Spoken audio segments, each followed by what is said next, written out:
بيان صغيرا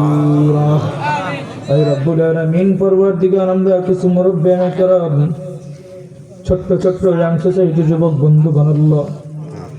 পর্দার ভিতরে অনেক মহিলার আল্লাহ তোমার শাহী দরবারে হাত উঠাইছিলেন মালিক যারা আমরা হাত উঠাইছি হাতের দিকে তাকাইলে গুনাহ ছাড়া আর কোনো কিছু দেখা যায় না রে আল্লাহ এই গুনাহ নিয়ে তোমার সামনে হাত উঠাবো লজ্জা লাগে শরম লাগে মালিক গো তোমার কোরআন থেকে পড়েছি লা তাকনাতু মির রাহমাতিল্লাহ হাজার গুনাহ করলে কেন রহমত থেকে নৈরাশ না হয়ে যায় গো আল্লাহ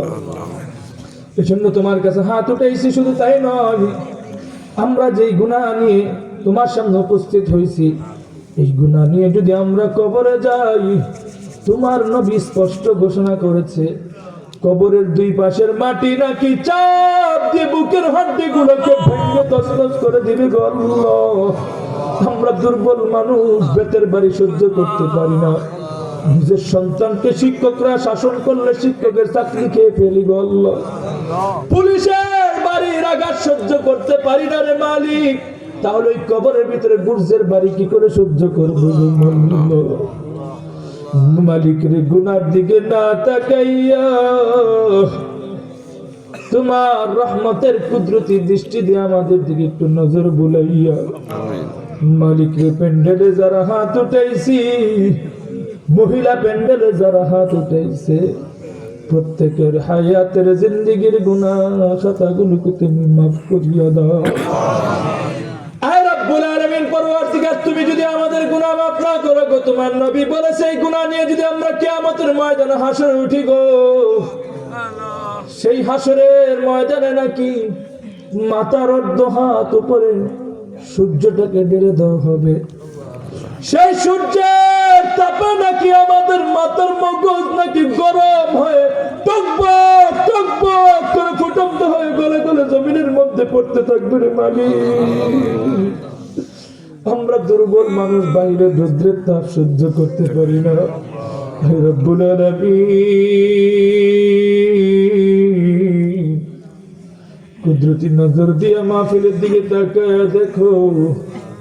অনেক সাদা দাড়িওয়ালারা তোমার কাছে হাত উঠাইছে ওনারা নাকি হাত উঠাইলে তুমি নাকি লজ্জা পাও তোমার নবী বলছে গো আল্লাহ তাকায় দেখো ওরা মুখ দিয়ে কোনো কিছু বলে না দাঁতে দাঁতে কামড় দিয়ে চোখের পানি ফালাইতেছে কিভাবে বলবে তোমাকে কিভাবে ডাকবে তোমাকে কিভাবে কাছে পাবে ওনারা কিছু বুঝে না রে আল্লাহ কিন্তু আল্লাহ তুমি তো ইন্নাল্লাহা আলিমুম বিযাতিস সুদূর প্রত্যেকটা প্রাণীকুল মানুষের হৃদয়ের খবর জানেওয়ালা মালিক গো দয়া করে প্রত্যেকটা মুরব্বীদের মনের আশা এবং বাসনাগুলো কবুল আর মঞ্জুর করিয়া নাও আমিন আয় রব্বুল আলামিন পরওয়ারদিগার তোমার কাছে আমরা ক্ষমা চাইতেছি জানি ক্ষমা পাওয়ার যোগ্য নয় গো আল্লাহ ক্ষমা চাইতেছে এই কারণে গত বছর এই এলাকায় অনেক মাহফিল হইছে অনেক মুরব্বীরাই মাহফিলে ছিল আজকে তারা নাই কবরে চলে গেছে মালিক গো আগামী বছর এই এলাকায় আমি মাহফিলে বসতে পারবো তার কোনো গ্যারান্টি নাই ও আল্লাহ কাজেই তোমার কুদরতি পায়াদের মাফ চাইতেছি মাহফিল থেকে গুনাহ মাফ না করাইয়া তুমি আল্লাহ আমাদেরকে কবরে নিও না গো আল্লাহ আয় রব্বুল আলামিন পর্দার ভিতরে অনেক মহিলারা আছে ওনাদের নিয়ে কোনো বয়ান হয় নাই গো আল্লাহ তুমি যেমন ফরজ নামাজের বিধান পুরুষরেও দিছো মহিলাদেরকেও দিছো রোজার বিধান যেমন পুরুষরে দিছো মহিলাদেরকেও দিছো কিন্তু আল্লাহ আমার এলাকার যুব সম্প্রদায় 5 ওয়াক্ত নামাজ না পড়তে পারে শুক্রবারে জিলাপি টানে হলে ওরা যায় জুমার নামাজ পড়ে ঘুমালি আয় রব্বুল আলামিন আমার এলাকার যুবকরা ওরা শুক্রবারে জুমার নামাজ না পড়লেও 2 ঈদের নামাজ যায় পড়ে 2 ঈদের নামাজ না পড়তে পারলেও কারো না কারো জানাজারে যায় কিন্তু আল্লাহ গো পর্দার ভিতরে এমন মহিলা আছে ওদের তো জুমাও নাই ঈদও নাই জানাজার নামাজও নাই যুগের পর যুগ চলে যায় ভুলেও কোনোদিন ওযু করে পশ্চিম দিকে সেজদা দেয় না ও মালিক আমার এই আওয়াজ ওই সমস্ত মহিলাদের কর্ণকুহরে গিয়ে বসলে প্রত্যেকটা মহিলাদের কলব থেকে মোহরের দাগটা উঠায় দিয়া হেদায়েত দিয়া আল্লাহ পাঁচ ওয়াক্ত নামাজ তুমি সঠিকভাবে আদায় করার তৌফিক দান করিও আল্লাহ। আমিন। আয় রব্বুল আলামিন, আমার বাপ চাচারা যারা কবরে চলে গেছে গো আল্লাহ, তারা বুঝতেছে কবরের কি অবস্থা গো আল্লাহ। ওইখান থেকে হা করে তাকায় থাকে, আমরা তাদের জন্য কিছু পাঠাইতে পারি কিনা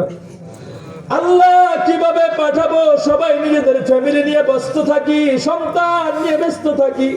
পাঠানোর কোনো সুযোগ পাই না। আজকে মাহফিলকে কেন্দ্র করে তোমার সামনে, তোমার নবীজির সামনে, তোমার বরত্ব প্রকাশের উদ্দেশ্যে তোমাদের আল্লাহ তোমার প্রত্যেকটা নবীদের নাম ধরে ধরে উচ্চারণ করে মাহফিলে বরকত নিয়ে আলোচনা করেছি। সব আলোচনাকে কেন্দ্র করে একটা উসিলা বানাইয়া এই এলাকার মধ্যে কবরের মধ্যে সব রেসানি করে দাও।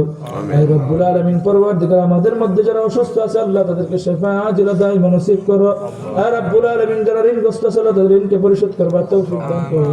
আয় রব্বুল আলামিন, পরওয়ারদিগার যারা অভাবী আছে আল্লাহ তোমার অভাবকে দূর করিয়া দাও। আয় রব্বুল আলামিন, যারা জুলুম করে তাদের ঠ্যাং ভেঙে